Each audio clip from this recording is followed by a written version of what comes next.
Wrestling is in Manchester, where tonight, the champion of the world, Drew Galloway, takes on Bully Ray in what may be his biggest challenge to date. Plus, Cody Rhodes defends the Internet Championship against Ricochet, and much more besides. You're watching WCPW Lights Out. Dave, we are back in Manchester. Last time we were here, we tore the house down, and it's going to continue right here exclusively on What Culture Extra. Let's get things underway with a tag team championship match.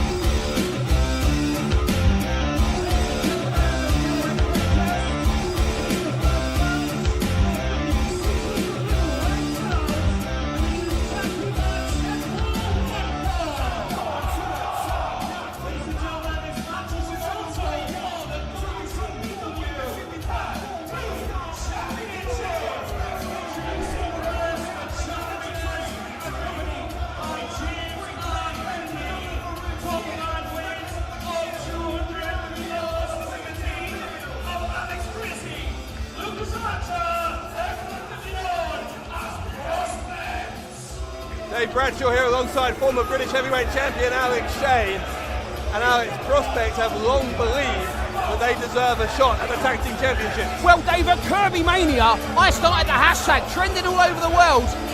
Get prospects to Orlando, or something along those lines. Well, if they get a win over the WCPW Tag Team Champions, that flight is guaranteed. You know who I'm rooting for? Something along those lines. You don't even know your own hashtag. Well, I mean, it alternated, it changed. That's how social media works. So prospect in the ring. We await the arrival of the tag team champions. Prospect to Orlando, that was it. I think. You think? They are the winners of the AP Triple T that made them the first ever WCPW Tag Team Champions. Ladies and gentlemen, their opponents weighing in from the lightweights, this is your current reigning and defending WCPW Tag Team Champions, the team of Liam Slater and the vigilante Johnny Moss. Moss and Slater went through some of the best tag teams in British wrestling to win those belts. Prospect made it as far as the semi-finals, Alex, where they lost to Moss and Slater. Now they get their rematch with the titles on the line. Yeah, but look, the stakes are so much higher now because it's not just about winning the belts that in the minds of Prospect and James R. Kennedy they think they should rightfully own, but it's about that lovely first-class airfare all the way over to Orlando. Suntan, wrestling, I mean, what more can you ask for? I'll tell you what though, look at the size of Johnny Moss. It might be easier if they just buy their own flight. He's a man mountain. Man from Cumbria who's taken Liam Slater under his wing in recent times, and Prospect getting that cheap shot, a jump start in this tag title match. That's like sneak attacking a grizzly bear at London Zoo. But we're not in London, we're in Manchester! Oh! Well, that backfired quickly. Johnny Moss lifting both Archer and Gracie over his head. That suplex. Oh, both off the ropes in a huge double backdrop there. And I tell you, the tag team champions, when they first came together in What Culture Pro Wrestling, many people were sceptical. They knew of Johnny Moss, but who was Liam Slater? But as a unit, the champs have really impressed each and every time they enter a WCPW ring. Yes, one of the best things to see here in WCPW in 2016 was the development of Liam Slater under the tutelage of Moss. And they have developed as a team, as you say, Alex, to such a degree that they are now indisputably the top of the pile. Oh, look at that Lucas Archer there. Try that sneak attack again. Went to the well once too often, and he's paying for it now. Oh, God! A big hip toss by Moss. He'll go for an early cover and he'll only get two. Only Johnny Moss can make me go high pitch on a hip toss. Well, Archer! Oh, and not just a hip toss. You okay? Oh, he was in the lights. Dave, we're up in the balcony here in Manchester, and it looked like Lucas Archer was about the same height. Well, Archer has got out of there. Alex Gracie tagged in, and I'm not sure it's a place he wants to be against an angry Johnny Moss. Johnny Moss is always angry. He's got three emotions: angry, hungry, and angry that he's hungry. What? That's when he really is hungry. He gets angry about That's still anger, isn't it? Yeah, but it's a mixture of the two. Look at this double teaming by Moss and Slater. Cover by Slater. Looks that right leg, only gets one. And I'll tell you a big advantage that Liam Slater experiences being in a tag team with Johnny Moss. That is that when you're a new guy coming to pro wrestling, you feel that a lot of the veterans want to push you around, bully you. But when you've got Moss in your corner, there's none of that. Huge double suplex combination splash. Moss and Slater dominating here in the opening couple of minutes of this tag title match. Huge night ahead, of course. We've already mentioned the internet title going to be on the line, the world title on the line as well, as Drew Galloway defends against Bully Ray. Talk about a first ever singles confrontation. That one is going to be epic. And you know what I'm looking forward to? Travis Banks against Zack Sabre Jr. That one could just tear the house down. An opportunity for the Kiwi Buzzsaw, no doubt, to prove that he can hang with the best in the world when he goes against the technical wizard a little later on. Or will Zack Sabre Jr. make a fruit salad out of him? That was a Kiwi Buzzsaw reference. Oh, I see, Kiwi, I get it. Oh God! I've never seen that before in my life, and I've been in the business almost 25 years. Well, hang on a second. Slater continuing to cause Prospect to use themselves as weapons against each other. Absolutely bizarre. That could be said about everything to do with Prospect. Oh, look at that, the gym break special, made famous by the World of Sport Wrestling legend and brought into WCPW by Liam Slater. This guy, of course, training under the great Marty Jones, and that's where he's learning some of that textbook and very, very proficient chain wrestling that was made famous by British wrestling for over 30 years on television. Yeah, so many of those World of Sport influences in Slater's matches in the past few months. Now, why is Kennedy on the ring apron? He just wants to show off that jacket and those shoes. If I had that jacket, I'm not sure I'd want to be seen in public, but oh my! Sidewalk slam. Snap sidewalk slam. From Alex Gracie, but Slater got out before referee John Myers could even begin to make the count. And John Myers will need eyes in the back of his head when he's got Gracie, Lucas Archer and James R. Kennedy. Interesting to see, by the way, that James R. Kennedy has bothered to come out here again with Prospect. He did it at Kirby Mania as well, but before that, of course, hadn't been seen with him for quite a long time, had he? The stakes are high, a bit like a barbecue at Johnny Moss's house. What? He stacks the stakes really high because he likes to eat them. I doubt he's ever invited you round for a barbecue. But anyway, Slater in some trouble here. Prospect doing a good job of cutting the ring in half, but Slater is finding a way to fight back. He's got to get to Moss in his corner if he can. And Gracie's going to again bring him back to the other side of the ring. And you know, Dave, you have been one of these men, if I can call you that, which I feel weird doing, that has really knocked Prospect at every opportunity. But right now, Prospect is proving why they are one of the best tag teams in British wrestling today. They have cut that ring in half, and they have made every effort to extract the very most out of that 5-second count, whilst Dave Bradshaw keeping it within the rules. Don't put words in my mouth. I don't think I've ever criticised their ability. What I've said is that the way they conduct themselves, and frankly the stuff they wear in the ring, is ridiculous. What do you mean conduct themselves? They don't work on the buses. I'm old enough to remember when there was bus conductors. Now you just have machines. But you've always knocked them. You've always criticised them. Why?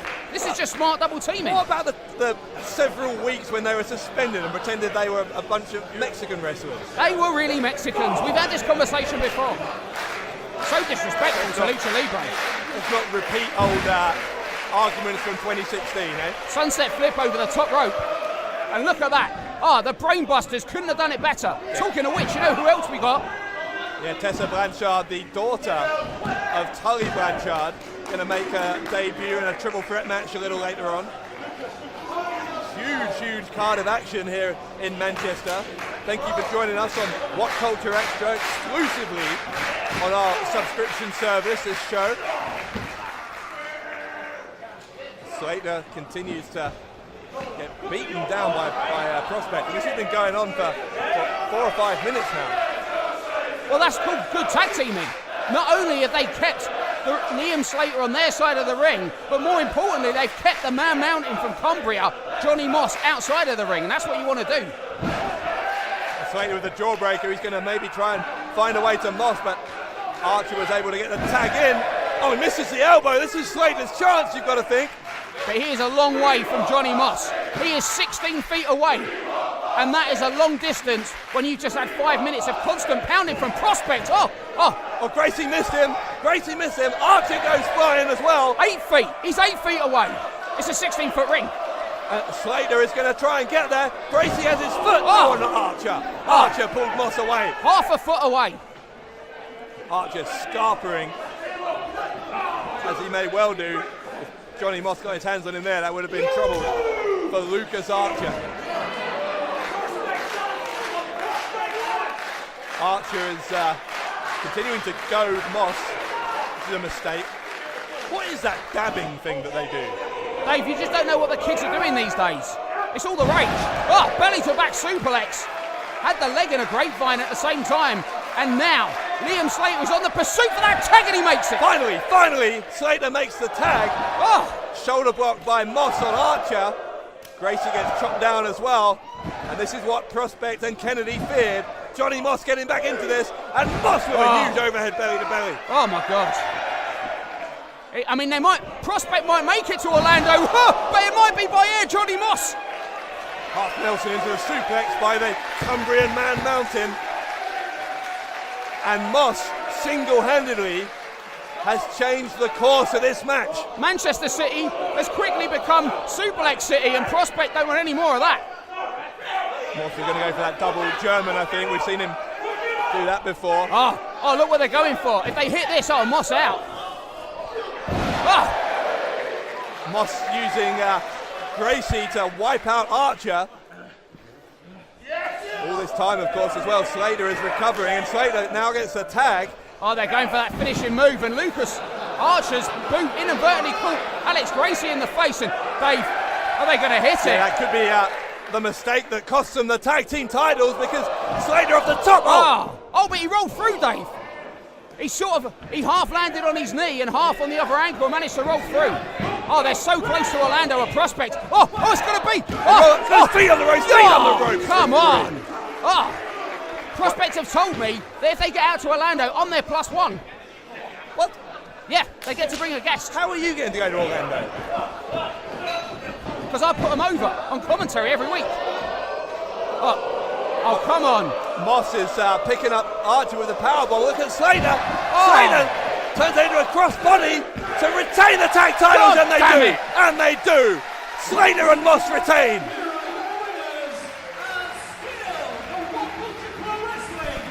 Shut up, Stevie.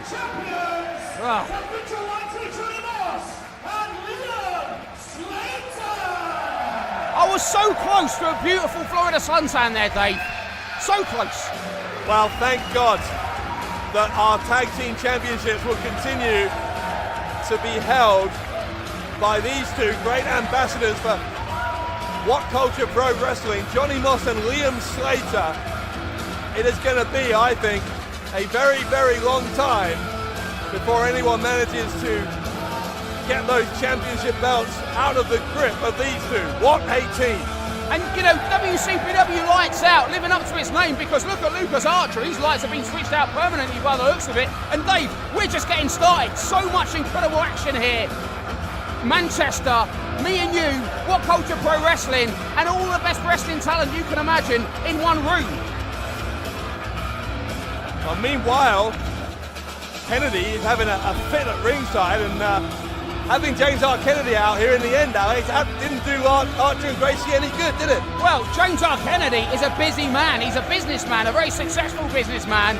And with the war that's going on, which we're going to see more of later in a boiler room brawl between Rampage and Primate, you've got to believe this was a big part of his time that he could have been spent on priming Primate, and he's out here, so he's got to be furious. Archer and Gracie looking very disappointed. Obviously, this doesn't do their quest for a ticket to Orlando any good. Doesn't do my quest for a ticket to Orlando any good. But I thought they did great. They may have lost, but that was some great tactic. Yeah, I'll get out. We need a dab. Come on, boys, give us a dab. They must be sad. No dab. Kennedy remains inconsolable here as Gracie suggesting that they take this back to the locker room. Kennedy doesn't look happy, Dave. People cost me money. Oh, Hang on.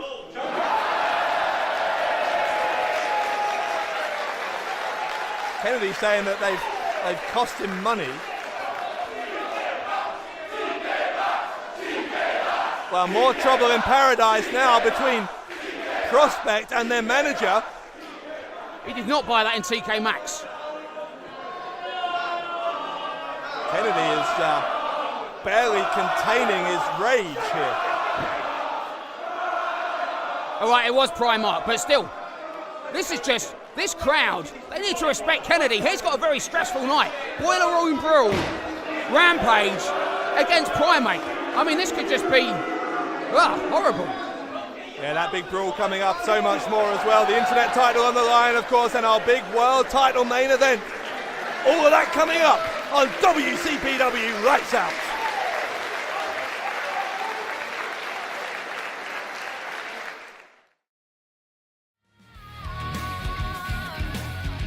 So Bea Priestley with that Women's Championship belt with her, but just for the record, Alex, and I'll say this again, she is not the champion. Nixon Newell is the champion. Didn't you learn anything from the legendary Bobby the Brain Heenan? Possession is 9/10 of the law, and unfortunately for Nixon Newell, 9 of those tenths are in the hands of Bea Priestley. She's the champion.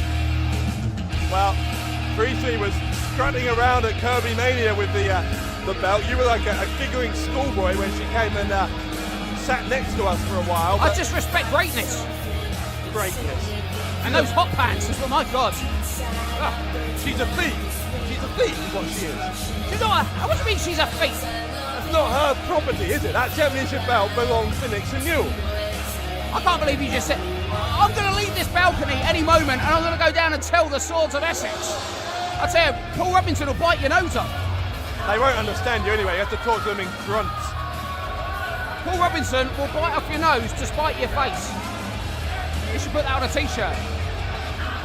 Well, it looks like Paul Robinson's taken a few shots to the face, or to the skull anyway, with not the sharpest tool in the drawer, is he, Paul Robinson? Yeah, but I bet you in his drawer he's got a load of sharp tools. So do the math. So Robinson and Scotty Wainwright, the Swords of Essex, accompanying Bea Priestley for this triple threat match. Oh, the flag of Essex. Are we going to have the Essex national anthem?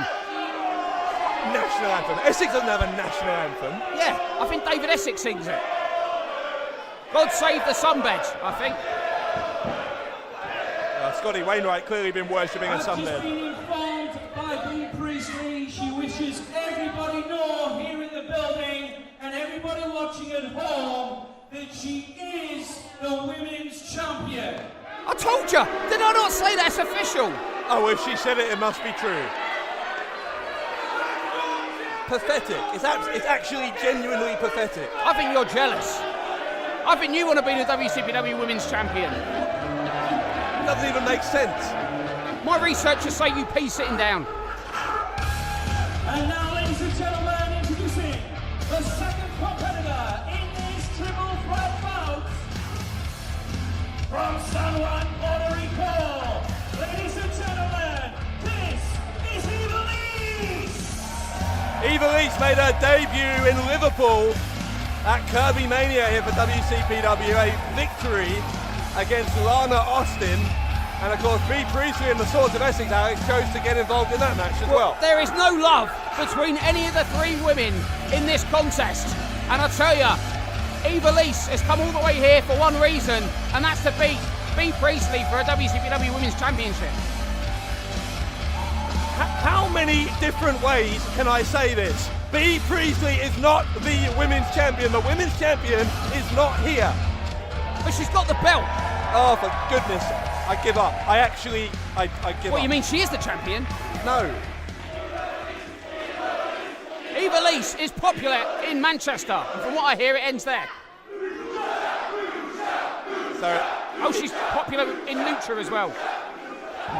been making a huge name for herself over in Lucha Underground. And coming over here to test herself against some of the best women's talent in Britain. I wish she'd have made the effort to stitch up the holes in her tights.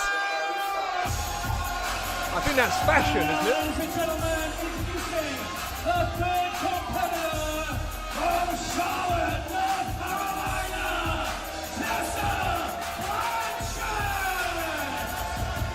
Well, on a show where we're not short of superstars with pedigree in the wrestling business, here's a young lady who has it in spades. The daughter of Tully Blanchard, one of the four horsemen, Tessa Blanchard, another debutante here in WCPW. And Dave, not just one of the four horsemen, but one of the greatest tag team wrestlers of all time. You know, I always tell people, the greatest wrestling tag team matches I've ever seen are the Rockers versus the Brainbusters. Marty Jannetty, Shawn Michaels against Arn Anderson.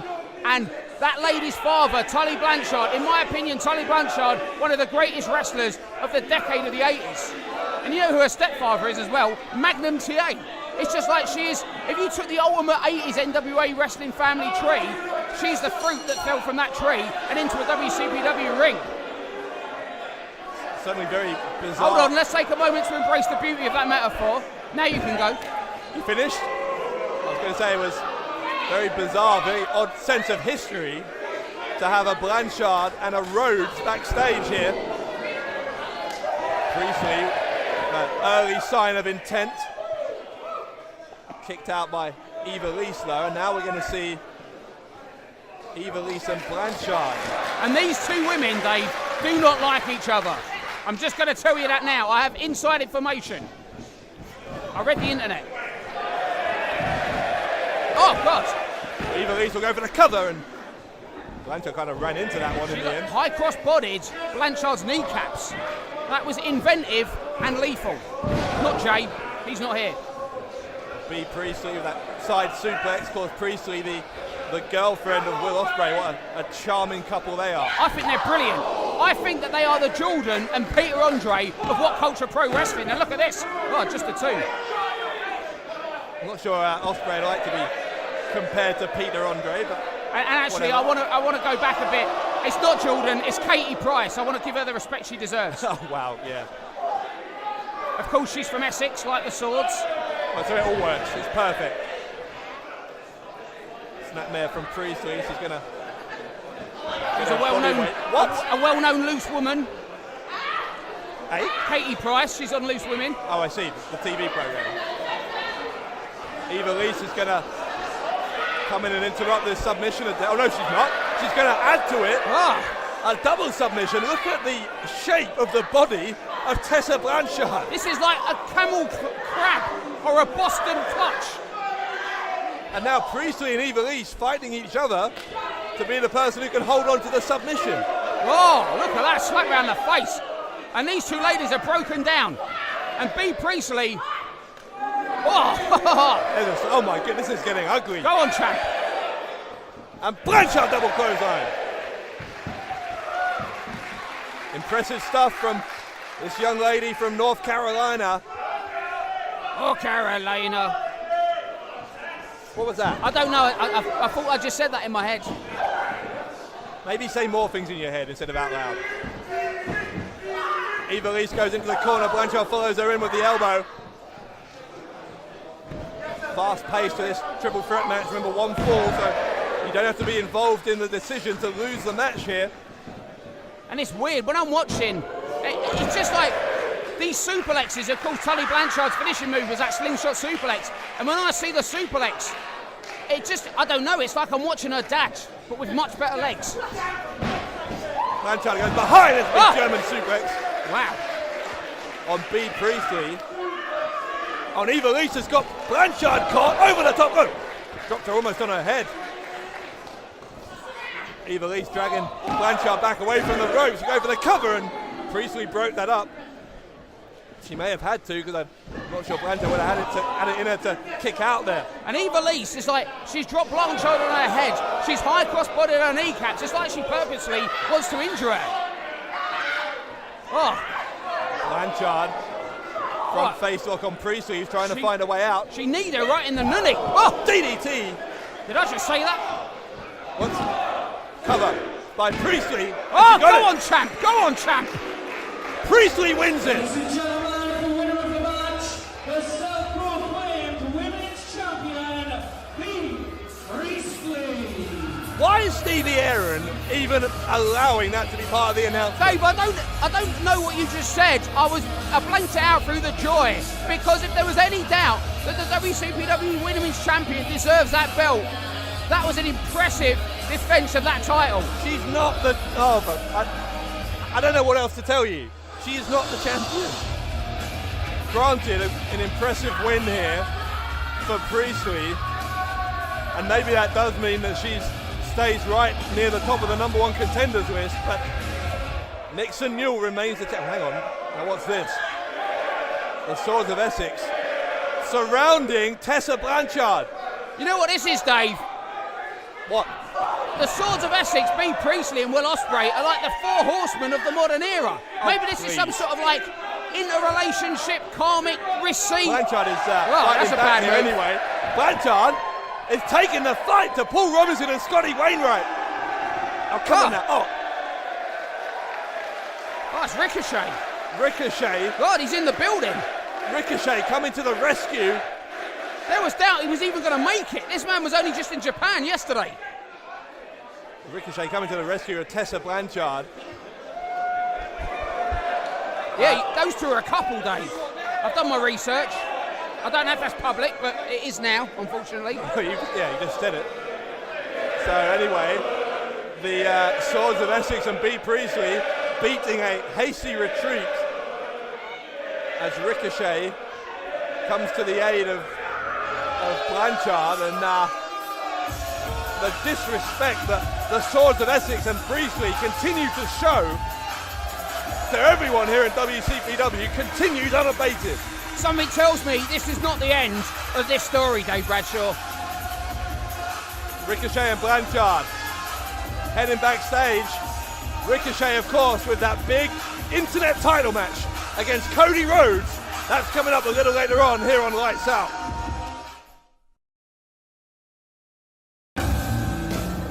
This is going to be one heck of a showdown. We await the arrival of the Kiwi Buzzsaw for what could be the biggest singles match of his career. Ladies and gentlemen, the following contest is a singles bout set for one fall. Coming to the ring at this time, from New Zealand, weighing in tonight at 92 kilograms, this is the Kiwi Buzzsaw, Travis Banks. And Travis Banks, when he first came to WCPW, was fighting on his own and had a modicum of success. He was starting to show some promise as part of the Strong Style Collective, a tag team, but circumstances have dictated he's now back on his own, and this is his chance to really, really make a statement. There are a few things in life, Dave Bradshaw, you should never do. Don't eat yellow snow. Don't try and open a Kiwi with a buzzsaw, and don't challenge Travis Banks to a match where he has to put his strong style ability to the test, and Zack Sabre Jr. has just done that. Well, if anyone can go toe-to-toe with someone as hard-hitting as Travis Banks, it's the man you're about to meet, the man who came so close to becoming our internet champion at Kirby Mania. He is the technical wizard, and he is here at Lights Out. Dave, this is going to be incredible. The greatest pound-for-pound wrestler in the world, in my opinion.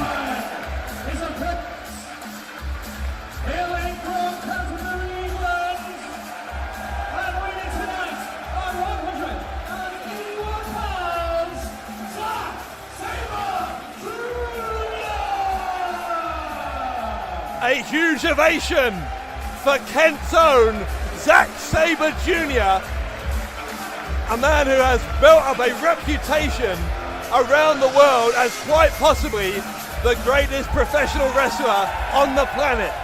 This man wrestled at the Hammerlock School of Wrestling from being a teenager around some of the greats, each and every week being ground into the mat, learning the technical style of professional wrestling, and now he is recognised all over the planet as one of the greatest wrestlers there is. And in my opinion, I say pound for pound the best, Dave, because Zack Sabre Jr. has redefined what it means to be a British professional wrestler. You know, years from now, people are going to talk about this time in British wrestling as a golden era on the independent scene, and As far as British wrestling is concerned, no one has been leading that charge more than Zack Sabre Jr. But let's see what he can do here against the Kiwi Buzzsaw. I am looking forward to this. Front face lock there. And these guys jockeying for a position here. Amateur style wrestling. And look at this. Zack Sabre Jr. all over Travis Banks. Every time Travis Banks gets an advantage, Sabre just wriggles out. He's like a worm. He's like a worm in trunks. So quick, so much energy from Sabre Jr. As you say, Banks just couldn't get a hold of him there. It's back to the drawing board for this young man from New Zealand.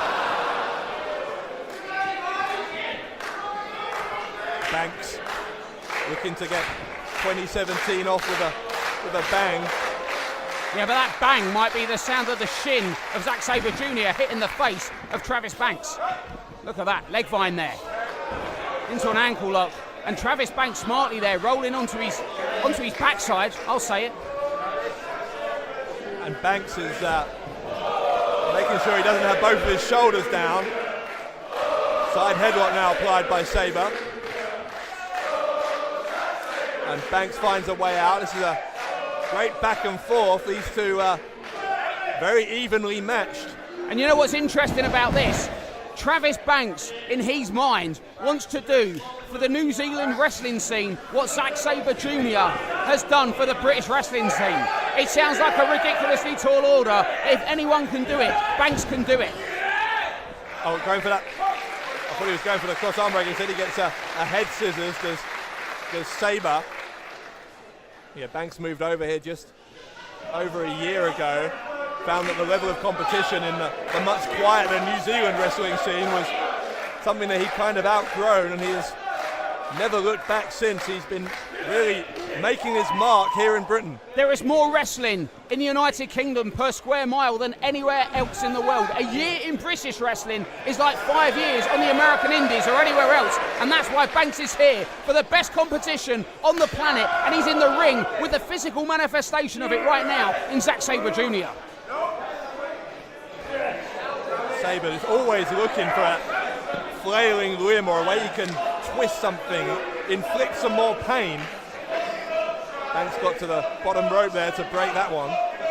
It's almost built into the DNA of Zack Sabre Jr. You know, if this guy was driving down the motorway and somebody tried to hitchhike, he'd probably put him in a cross arm breaker. It's just ingrained in his psyche. You see a limb, you take it, you bend it, and if they don't tap, you snap it. Again, we're back to where we started, really. Banks this time will go to try and grab a leg. Oh, dragon screw takedown. Take your knee out of its socket in a hurry. As Banks now mounting Sabre.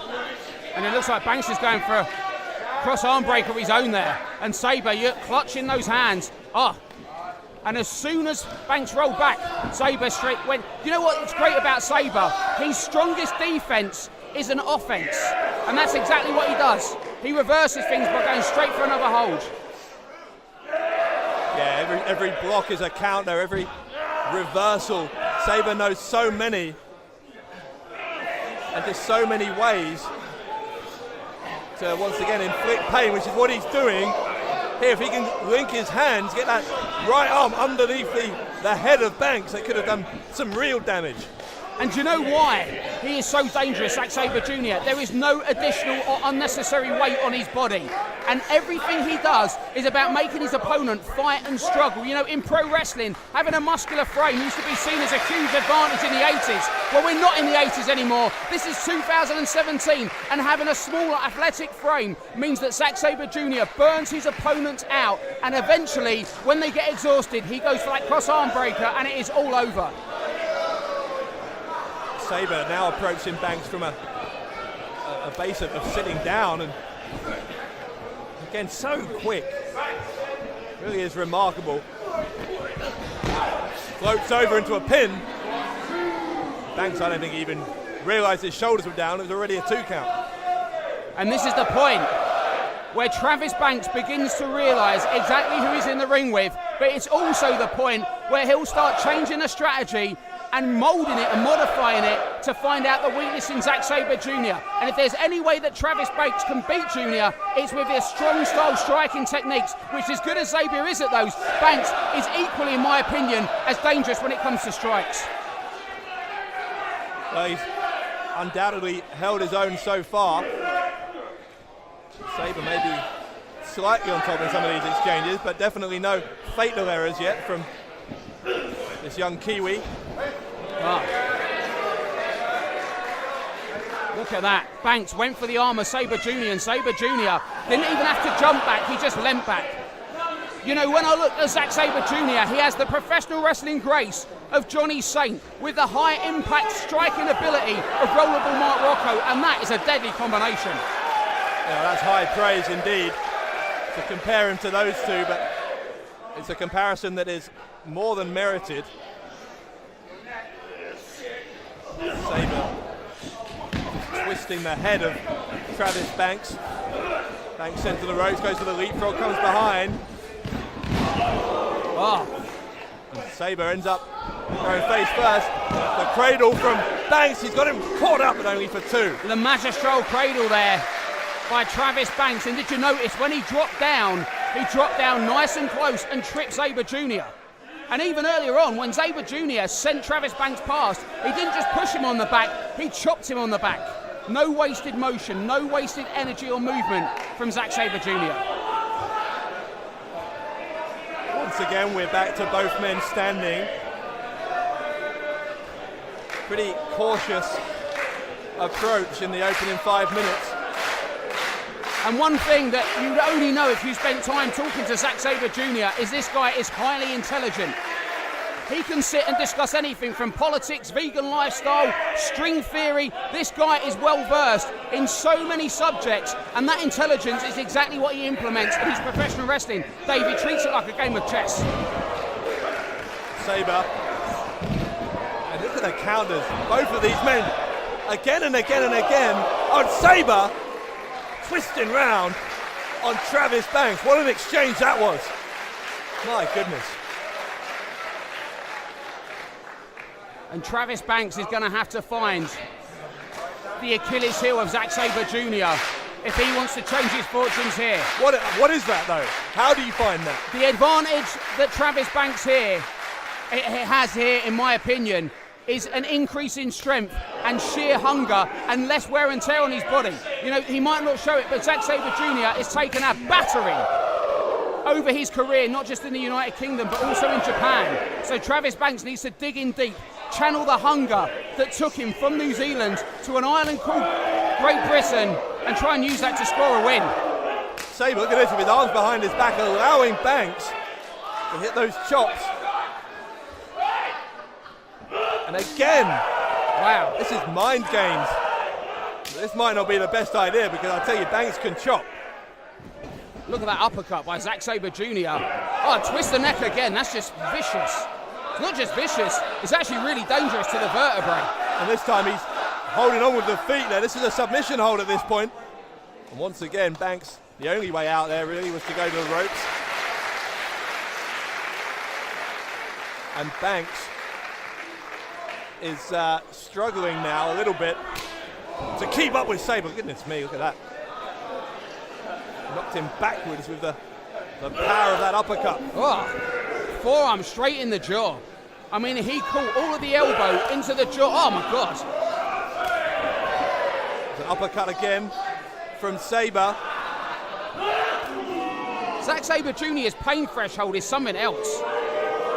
You know, I do wonder though if this is something of a mistake from Sabre Jr., because the one area where Banks is certainly evenly matched with him is in striking. So why go there? Why not focus on the things that you know you can do better? Oh, single leg crab here with a foot on the head, and I'll answer your question, Dave. Oh, look at that. Basically forcing Banks to do a headstand with his leg bent backwards in that half crab. Oh my God. Because in a game of chess, to answer your question, Dave, psychology and breaking down your opponent mentally is really important. Zack Sabre Jr. has proven that when it comes to catch-as-catch-can style wrestling, he is superior to Banks. If he can prove to Banks that he is equal when it comes to chopping, Banks' mental defences begin to break down and he becomes vulnerable, and those body parts become even more exposed, ready for something like the cross arm breaker. Sabre again challenging Banks for those chops. Look at that. Sabre's, he just shrugged it off like it was nothing. Well, yeah, he didn't maybe not that time. one. Wow. Oh. And that's the thing with this strategy, right? Oh my, it only works if you can withstand it. I'm not sure anyone can withstand those drops or that kick. Dave, is this like rope-a-dope? Muhammad Ali and George Foreman in Zaire. Is that what he's doing? Hoping that Travis Banks burns himself out. Sabre, look at him linking the arms. Those shoulder blades push backwards. Sabre with all of his body weight on the upper back of Banks goes for a cover. In the history of pro wrestling, Dave, the people who are most successful and remember the longest are those who dare to change the game. And Zack Sabre Jr. has dared to change the game. And when you watch this contest, it's not like watching pro wrestling, it's like watching MMA.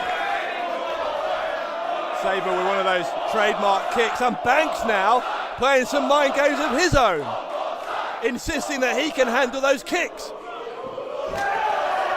And Travis Banks, give him all the credit in the world, because this guy just will not be beat. Oh, Banks this time grabs the leg.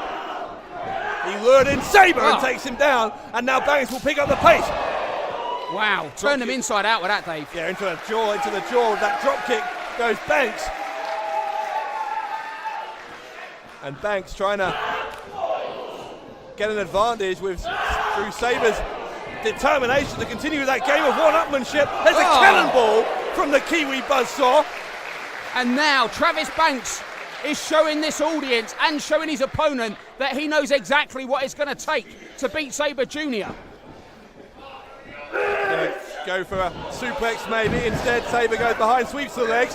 He'll try for a pin. He's going to bridge backwards. Look at that from Sabre, but it was not enough. Just a 2 count. It's almost like he slows down time. In a single 3 count, this guy can bridge back, cross his arms, grab the legs of his opponent. It's like watching a Shaolin monk wrestle. Oh, whoa, went for that kick. Banks kick to the jaw, a kick to the jaw, and Sabre's out. Sabre's out. Oh, Dave, that could be it. It's no way. No way. Oh, Sabre somehow countering, or is he? Banks is gonna look at the strength. Look at the strength for Travis Banks. Oh, we've got ourselves a showdown now, Dave. This is the kind of performance that can make a career for Travis Banks. And it's the kind of performance that you're only going to see on What Culture Extra. Banks knows that he has Sabre Jr. reeling here. Banks will go to the middle rope for the high knee, nobody home, rolls through, and Sabre will try in for the cross arm breaker. Oh, he's got cross arm breaker, and Banks counters. Straight off his shoulders. Straight off his shoulders went Banks. But Sabre Jr. still has it. Yeah, Banks, as long as he's on his knees. He's in the ropes. He's in the ropes now. Yeah, it was smart from Banks. As soon as he got onto all fours there, he gained a lot of leverage that stopped Sabre Jr. from cinching in on that cross arm breaker. And this crowd, well behind Zack Sabre Jr. But my feeling is, Dave, that their respect for Travis Banks has grown exponentially just in the last 5 minutes. Yeah, it's incredible what Banks has been able to do to Sabre in the last few moments here, but Sabre not done yet. He's got it locked in. The octopus. And that octopus hold, and look at Sabre linking his own hands behind his back and now using his elbow to dig into the ribs of Banks. Oh, double leg Nelson sunset flip. Oh, Banks counters though. Banks counters, and now Sabre back and forth between these two. It's exhausting to watch as Sabre gets a 2, and finally they break it up. What a match! My God. And Dave, we're not even halfway through. Lights out. My lights will be out by the end of this one. It's exhausting just to watch. So much more coming up. World title on the line, internet title on the line. That boiler room brawl, the third match in a potential best of 7 between Rampage and the Primate. And Sabre, again slowing things down here. Uppercut to the jaw of Banks. And a big forearm back from Banks. He's giving as good as he gets, isn't he, Banks? But look at the legs of Banks, rubbering. It's almost like his kneecaps have been replaced by Haribo. And this is where being the lighter man in this contest will pay dividends for Zack Sabre Jr. Both of these two are exhausted. Can you blame them? But cardiovascular conditioning is going to become such a factor at this stage in the showdown. And I'm calling it a showdown, not just a contest, because these two have switched it to another level. And I'm not talking about Dane Bowers. Good. That would be irrelevant. Another forearm, and these two have thrown the kitchen sink at each other here in Manchester. If you threw the kitchen sink at Zack Sabre Jr., he'd put one of the tacks in an armbar. Uppercut after uppercut from Sabre, but Banks with that spinning kick. And Banks follows Sabre to the ropes. But Sabre comes back, meets him midway across the ring with a high cross. Oh, God, I was going to say a European uppercut, but it was a huge kick by Banks. Okay, well, keep your eye on him, Dave. Oh, Banks!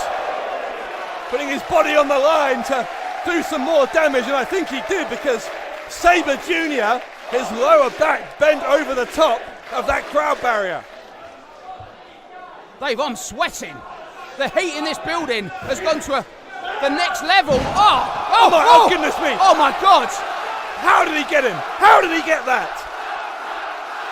But he's not locked it in yet, Dave. Travis Banks fighting with all he's got. And he needs to, because not only could he lose. Shoulders down, got the shoulders down. Oh, God. Banks trying to turn this into a pin.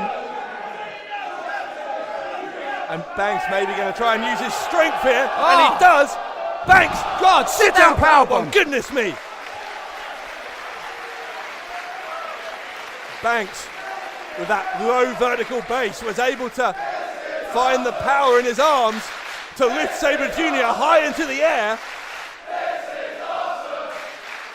Well, the crowd are chanting, "This is awesome," and they are 100% correct. This is past awesome, Dave. This is something else. This is WCPW Lights Out. Referee checking on both men. Neither man is going to give this up at this point. Even if their arm was falling off, I think they wouldn't give up now. I was going to say it's called Lights Out, but ironically, my lights have never been more on. I'm dripping in sweat. My eyes are wide open. These guys are... I'm shocked. Oh. Big chop from Banks, and Sabre comes back up. Oh, God. Look at these slaps. They are on their knees, slapping each other in the middle of the ring. It's Travis Banks. Oh, my God.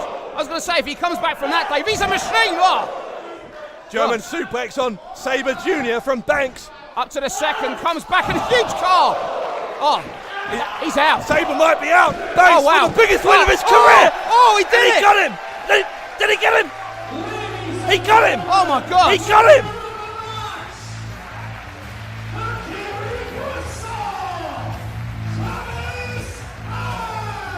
I can't believe what I'm seeing! I can't believe what I'm seeing! Travis Banks has defeated Zack Sabre Jr. Sometimes in your life, Dave Bradshaw, to get what you truly want, you have to gamble and risk everything you have just to get a seat at the big table. And once you're at that table, you have to give of your soul to prove that you belong.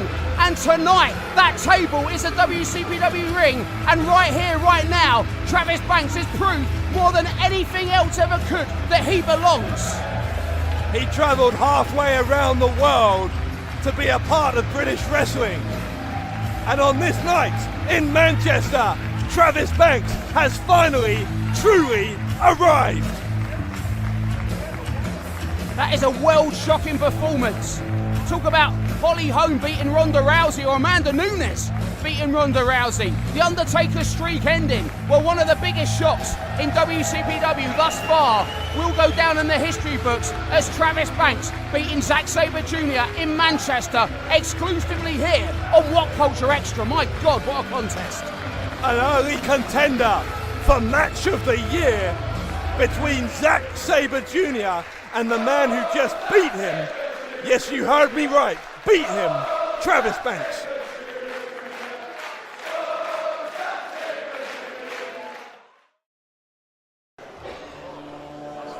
Oh, Dave, we've just seen this show prematurely be stolen by Travis Banks and Zack Sabre Jr. And now is the turn of the former tag team partner of Sabre Jr., the villain Marty Scurll. And you've got to believe he's not a man that wants to be outdone. It is a 3-win elimination match. This match will decide the #1 contender for the WCPW Internet Championship.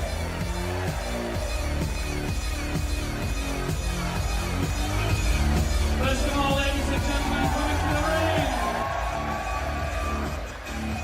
from Cambridge, England, weighing tonight at 180 pounds, this is the villain, Marty Scurll! Well, the WCPW Internet title has become one of the most coveted belts anywhere in the wrestling world, and what an opportunity for one of the 3 men in this match to get right to the heart of that title picture. And you know what's in the mind of Marty Scurll? He is the current Ring of Honor TV champion. Can you imagine if he is an American TV champion and a British Internet champion? The two biggest wrestling scenes in the world right now. And he could snap belts from both of them, and you got to believe Japan will be next. That's what Scurll's thinking. He has taken over the wrestling world.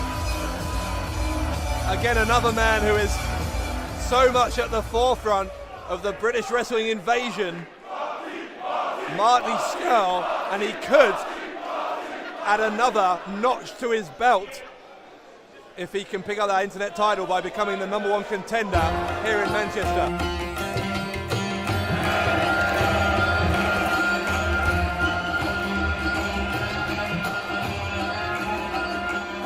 Huge opportunity here for the 19-year-old Gabriel Kidd.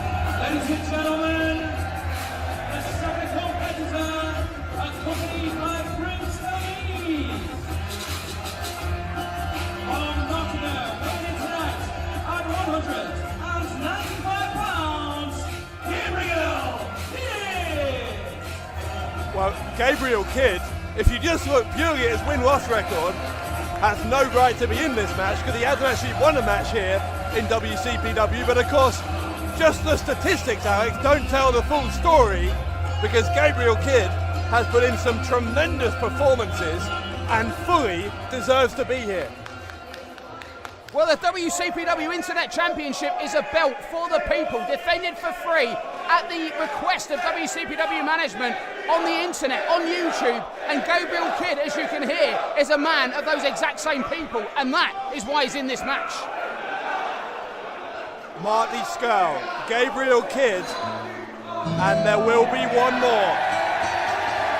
Here he comes. He is the Mexican sensation and the first ever Internet champion.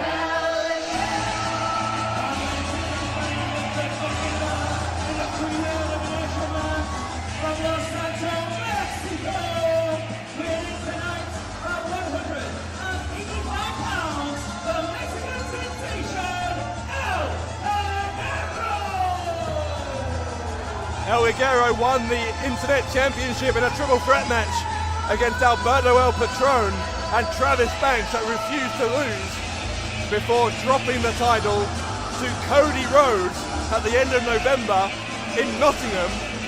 But El Ligero, Alex, would like nothing more than to regain the belt he lost at the end of last year. And all of these men incredibly familiar with each other. Of course, we saw previously on Loaded, El Ligero beat Marty Scurll. Then at Kirby Mania, we also saw Marty Scurll beat Gabriel Kidd. And let's not forget the match that in many people's opinions, including my own, the audience turned around for Gabriel Kidd because it was Kidd and Amin against El Desperado and El Ligero. So these guys have competed against each other on many different occasions, but never in a three-way and never with stakes like this.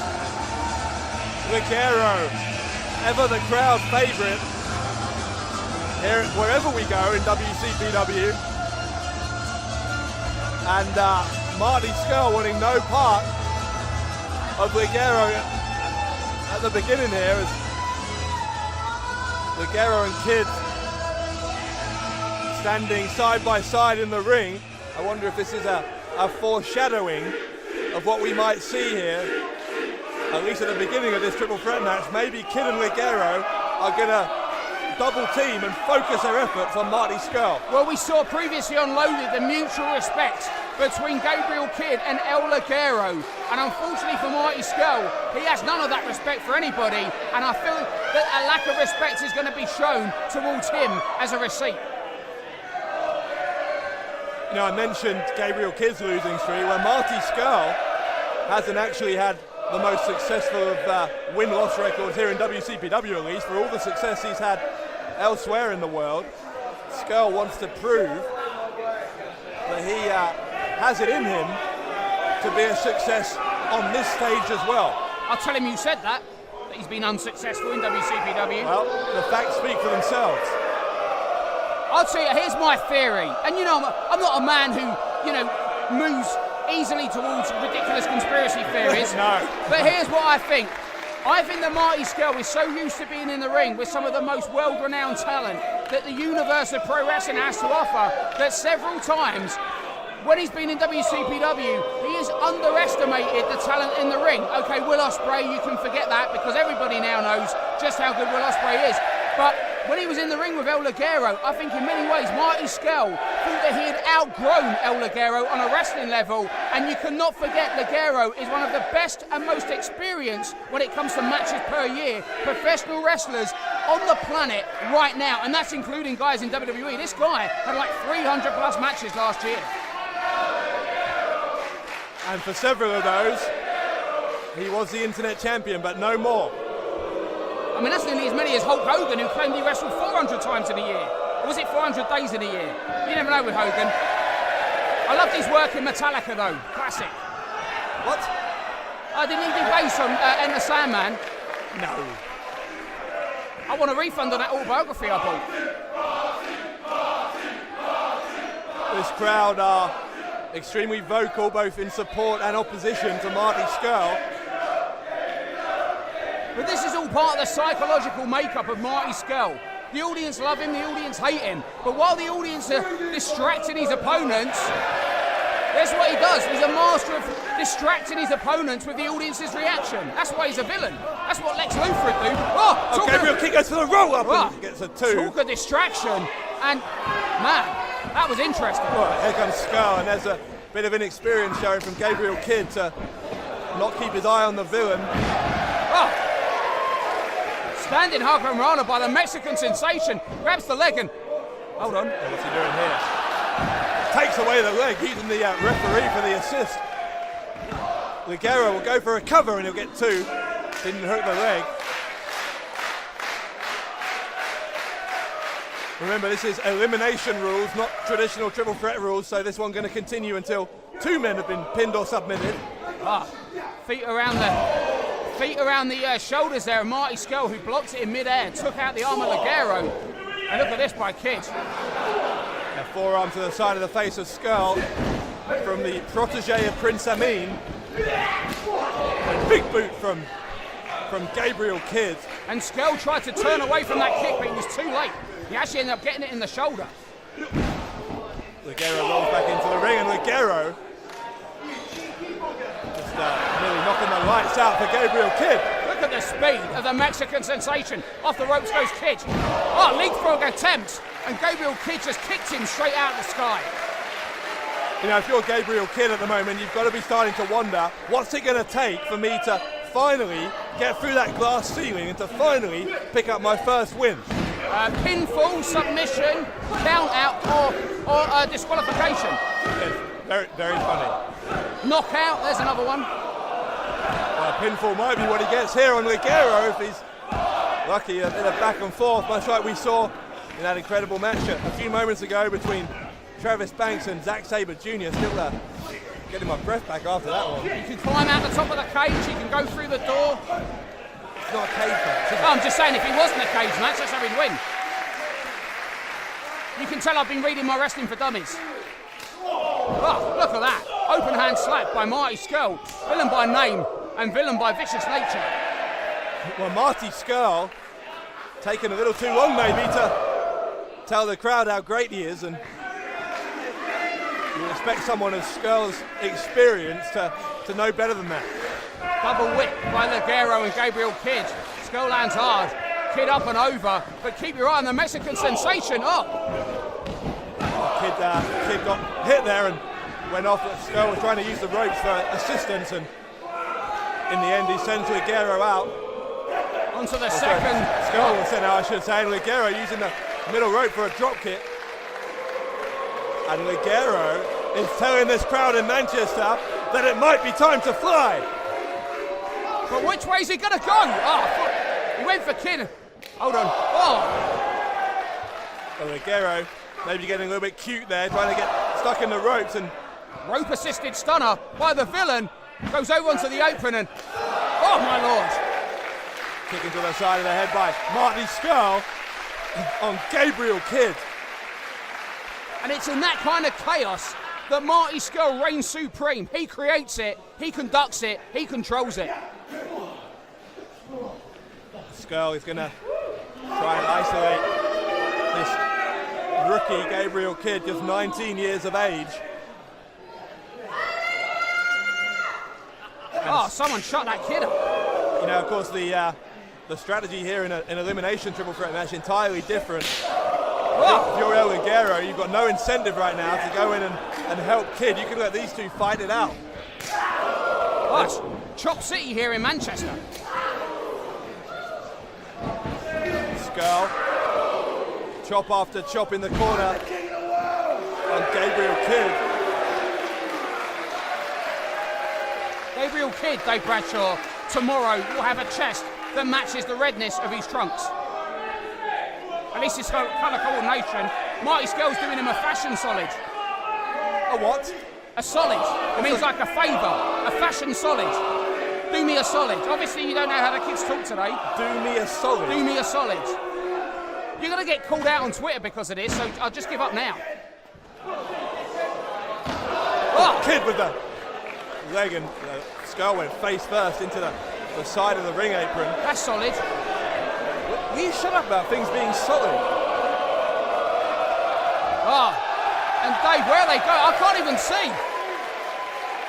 Well, Ligero getting the better of that, and El Ligero looking to become the first ever two-time internet champion if he can become the #1 contender. Of course, we still don't know who the internet champion is going to be. But Ligero goes for the top rope. What's he going for here, Dave? Skrull seen and charges. Ligero up and over.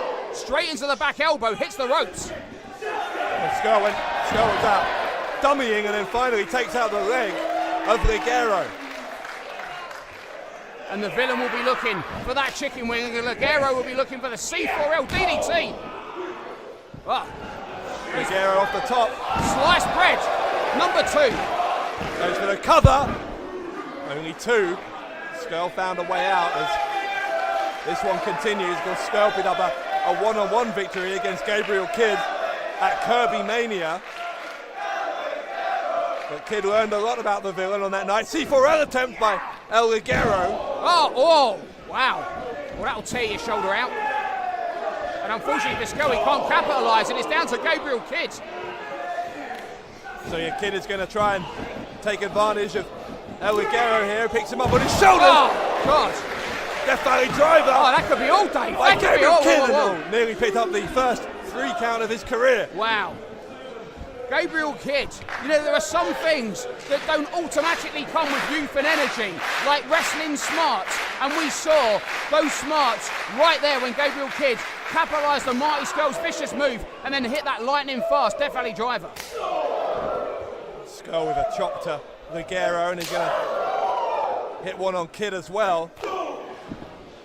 So many different things to think about when you've got 2 opponents in there in a triple threat match. Oh, open hand. Skrull feels like he's on the ascendancy here. And he don't want to waste any time. Hits the ropes, comes back straight into the boot of Kidd. Oh. Oh, Skull with a brutal super. Look at this. Super kicks all round. It's Super Kick City now, Dave. Ace Crusher. All three men are completely wiped out. Wow, and I thought after Travis Banks and Zack Sabre Jr., no one would be able to top that as in a jaw-dropping professional wrestling match. But these three guys are not going to back down from that challenge. My God. But never mind jaw-dropping, this could be jaw-breaking after those super kicks.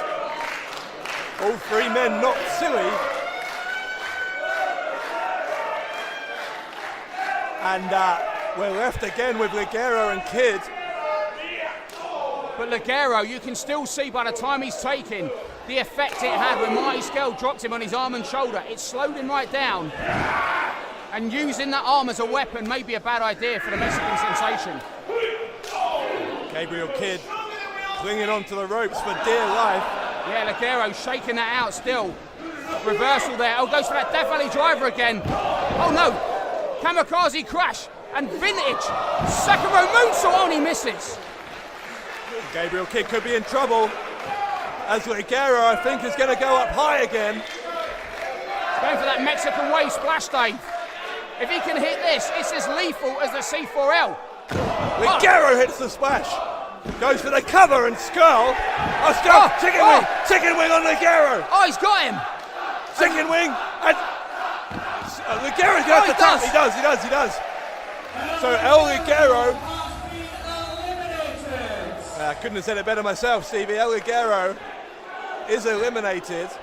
So we're back down essentially to a rematch from Kirby Mania. Roll up, and he's nearly got him. I totally forgot his elimination. I was about to start screaming and celebrating for Scurll winning. Oh look, he catches the leg, but Gabriel Kidd goes for a slap DDT. Kidd will go for the cover on Scurll, and he very nearly, picked up his first win. Gabriel Kidd. Is this his night here in Manchester? Oh. Hey, that could do it. Snowplow, 2 and just a 2 and 9/10, which is also the amount of the law in which B. Priestley owns the WCPW Women's Championship. Will you be quiet about that Women's Championship? Just reminding you. Goodness sake. You're right there, saying like you lost your voice. I'm struggling after that Sabre Jr. and Banks match. It's very unprofessional to cough on commentary. Why don't you sit back and let me do this on my own? All right. Gabriel Kidd, no, I'm doing this. Oh look, he's going to go for that finger break special. He's telling you to shush. Oh, Marty Scurll, vintage Marty Scurll. Somebody get a lozenge for Dave Bradshaw. Actually, goodness me. Oh, you're back. How painful did that sound? What, your voice? No. Oh, small package. Finger break, oh my. Kidd again. So close. Oh, he's just killed him. Oh, on his head. Brainbuster by Scurll, and not enough. How is Gabriel Kidd still kicking out? Come on, answer me that question, Dave Bradshaw. I don't know. Incredible tenacity from this young man, Gabriel Kidd. Gabriel Kidd just wants to win in the worst way, but right now he needs to focus on something else, Dave, and that's surviving the villain Marty Scurll. Oh, kicking the temple, and Scurll's not done, and Kidd won't go down. Well, Scurll is going to measure him again a second time. Oh, God. If I was Prince Amin, I would be doing an Owen Hart and throwing in the towel. Well, I don't think Gabriel Kidd would thank Amin for that, because God. Kidd, if there's one thing he won't do, it's give up. If Scurll's going to pin Gabriel Kidd to the mat, he's going to have to knock him out. And referee John Myers might need to step in at this point. Oh, is he going for the chicken wing, Dave? Oh, he's got him pump handle. Turns it on. Oh, God. Oh, that's it. He's done. The neck across the back. Scurll. No way. Scurll didn't get it. No way. What's it going to take to beat Gabriel Kidd Kryptonite? I mean, I'm in shock. Maybe this is the night for Gabriel Kidd. Might be the night he goes off in an ambulance. And look at this crowd is turning on Marty Scurll. I mean, they liked him to begin with because he's a star, but they're learning that Gabriel Kidd is just the ultimate underdog. Will tonight be his night, Dave? Maybe not, because Scurll is lining up for that chicken wing again. Oh. And he's got it, has he? Oh no, Kid escapes! Kid! No way, no, whoa. A referee pulled in the way by Skull, and a low blow, come on! Oh, he got him in the knackers. Oh, chicken wing. That's ridiculous. Oh, he's holding on, Dave. Gabriel Kidd is holding on, but for how long? He tapped. Gabriel Kidd had no option but to give up.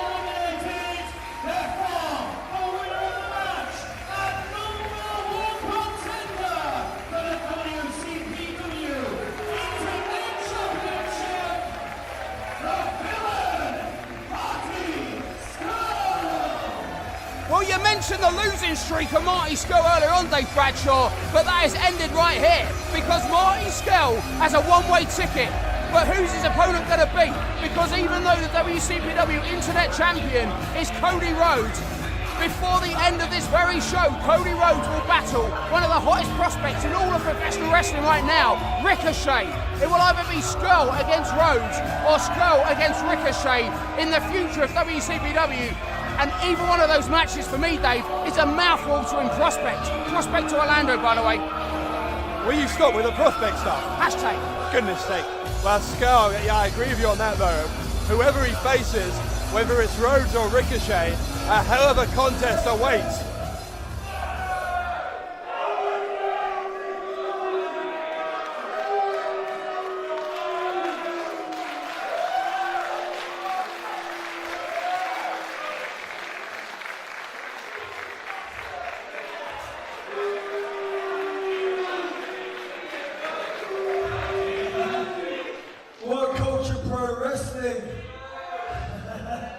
I think you'll find you have a new #1 contender in the Internet Championship.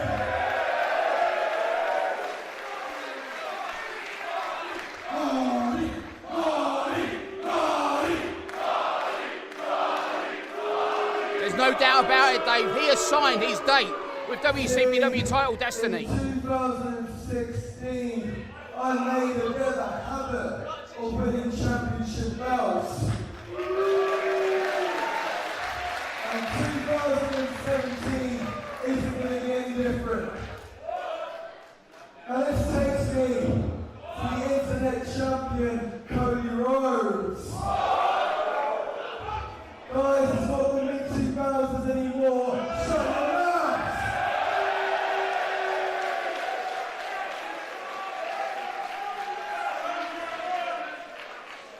Cody Rhodes, everybody likes you. Everybody loves you. Hell, I even think you're an alright guy. But I tell you something that really grinds my gears. When you left that big company, you wrote a list of the best wrestlers in the world that you wanted to wrestle. Somehow, some way, the greatest wrestler on the planet didn't make it on your little list. Travesty, Dave, that's what it was. And you know what, Cody? It pissed me off. Well, he might get his chance now. But what is interesting is this. At the top of your little list was the Battle of Los Angeles.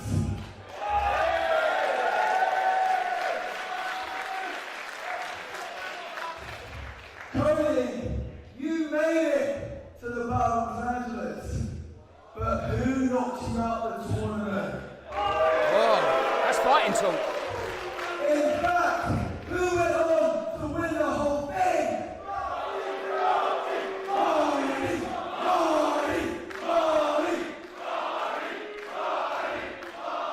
You see, Cody, that thing at the very top of your list, I took it away from you.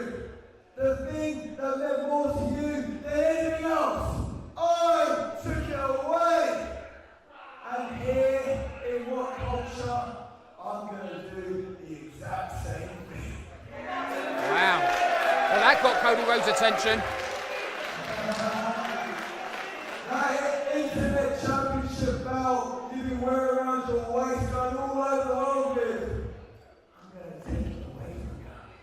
I'm gonna snap your fingers, I'm gonna put you in the chicken ring, and I'm gonna make you tap out! A very confident Marty Scurll. And then I should put the belt over this shoulder. I'll grab this microphone, and in front of all you dogs, I should tell you this. Long live the Villa! Yeah, Marty Scurll is getting a little bit ahead of himself.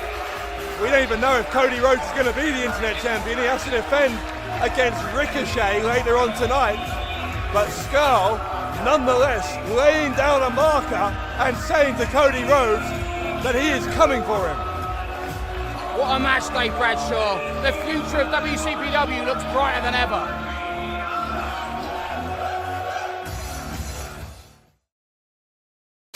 This is ridiculous. I shouldn't have to be doing this. This is a shambles, this place. It's just... Where's Mr. Kirby, general manager.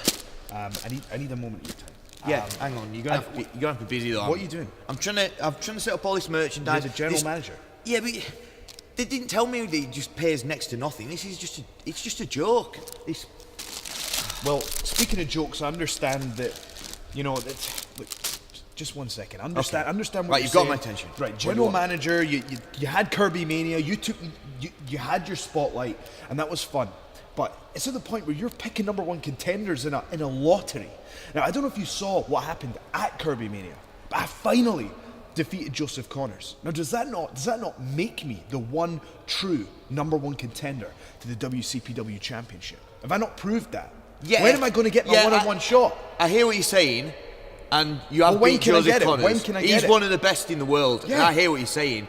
I And you need do that one-on-one deserve a title match, but before we get to that, I need a favour from you. You need a... What do you need? Right, let me tell you. This is what I was thinking.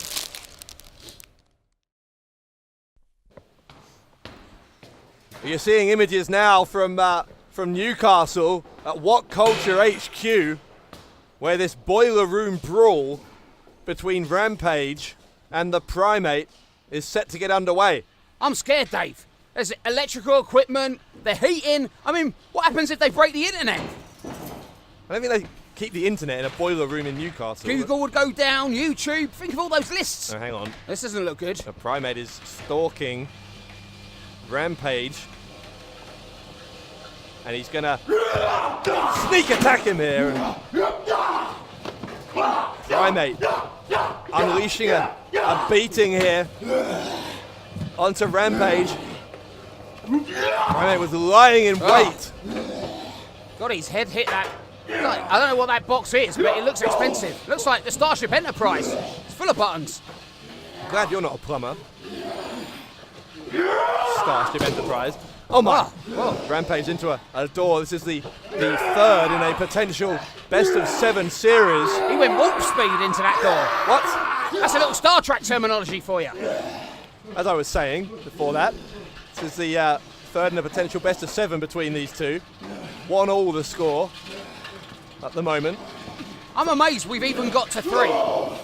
I mean, that no-holds-barred match they had last time in Newcastle, that was possibly the most sick, twisted thing I've ever seen in a pro wrestling ring. Oh, it's just got sicker. Well, oh my.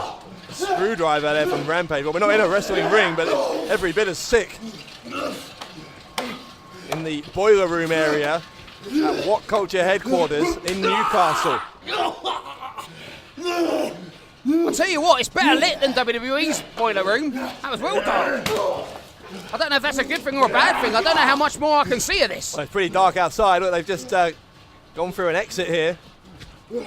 And there we are. It's hard to see. We're on a balcony, it looks like. Looking over Newcastle. Oh, they're high.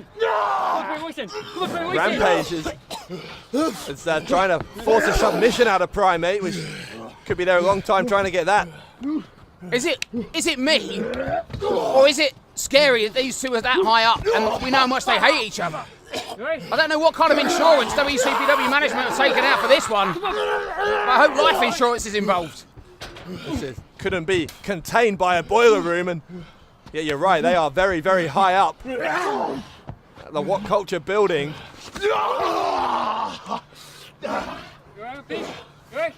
This is completely out of control. I don't know what to say, Dave. I mean, I've commentated on some weird stuff in my time, but this is beyond weird. This is just twisted. James R. Kennedy getting to determine the stipulations for every match in this series.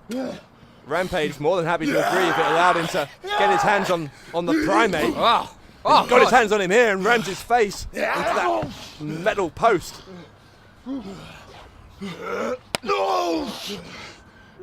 Imagine if you're walking underneath this building right now. What would you think? Well, normally I'd say, if there's any other wrestlers, I'd say it's kind of what you're used to in nighttime in Newcastle. But this is like, I don't know, you'd look up and you think it was Godzilla fighting King Kong.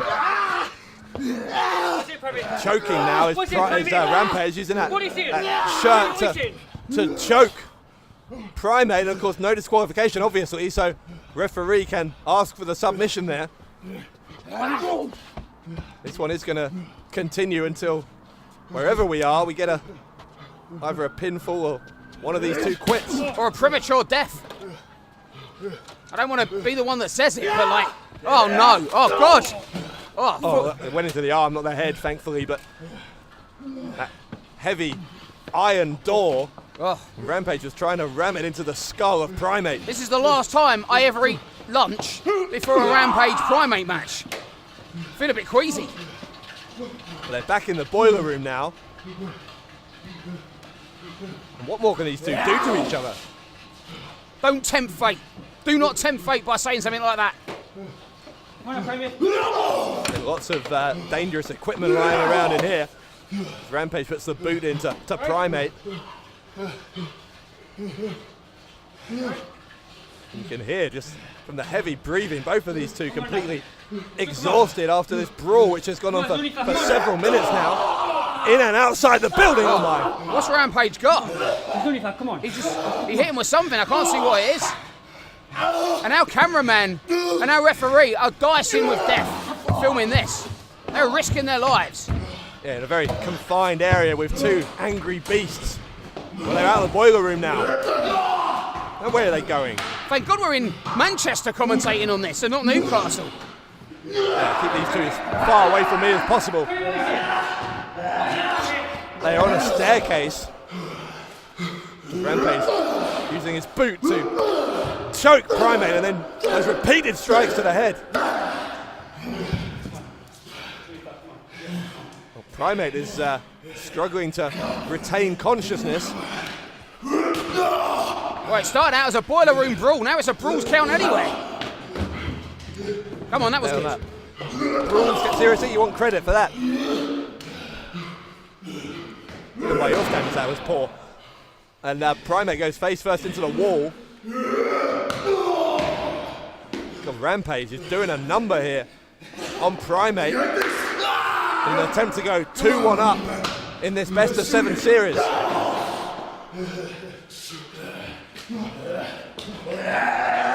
He's got his head caught between the door and the wall.